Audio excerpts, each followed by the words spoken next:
approaching 5 minutes to 6. Now then, they braved inhospitable even landscapes and be deprived of food and water, all to find out if man can really survive on Mars. One of the great questions, of course. I'm talking about 3 research students from the University of Bristol who've become the first UK crew to spend time in the Mars Desert Research Station. This is in America. Well, 2 of the crew are here tonight with me on the show. Good evening to Ashley Dale and Michaela Musilova. Good to see you both.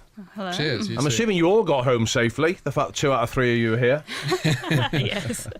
It sounds like an amazing experience. Michaela, how was it for you?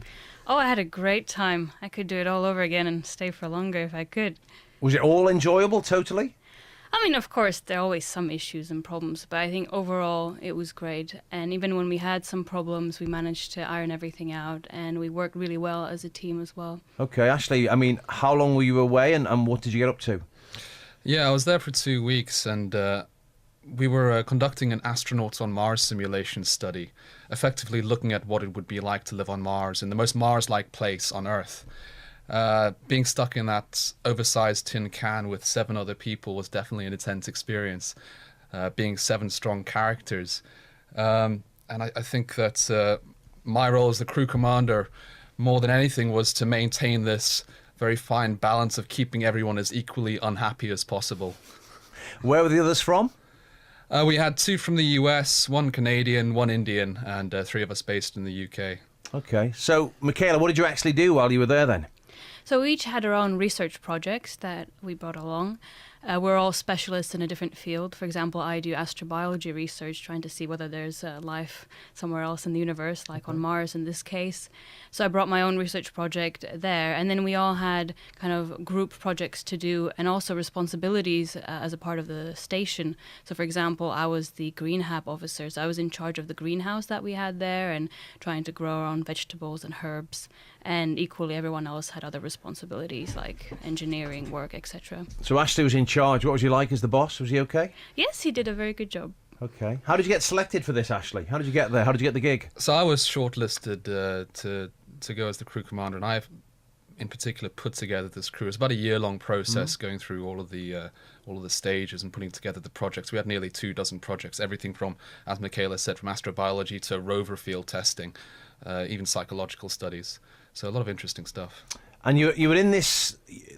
You said it was like a big can for the entire period. Yeah, you were in there. Yeah, we're inside there, but we also conducted field work. So we'd don space suits and go around in quad bikes, conducting all sorts of geological field work, rover testing. So what did you eat while you were there, Michaela? Mostly freeze-dried food, everything from fruit, vegetables to meat. Really? Yeah, effectively dehydrated powder, not exactly inspiring stuff. Yeah, sure thing. And the basics of like sleep, was there sleep deprivation?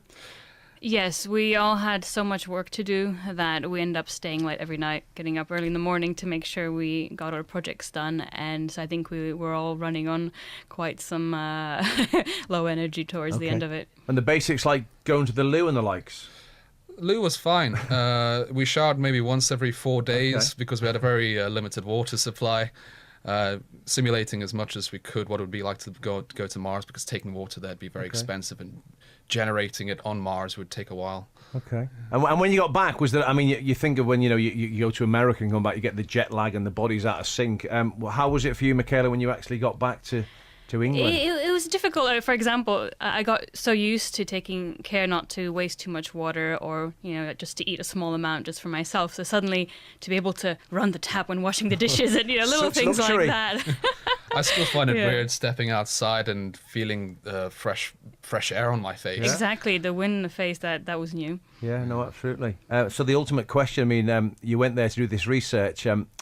Is there life on Mars? Could man survive on Mars? Have we got an answer to the question?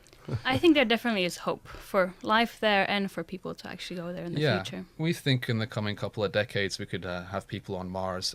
All of the technology is really there.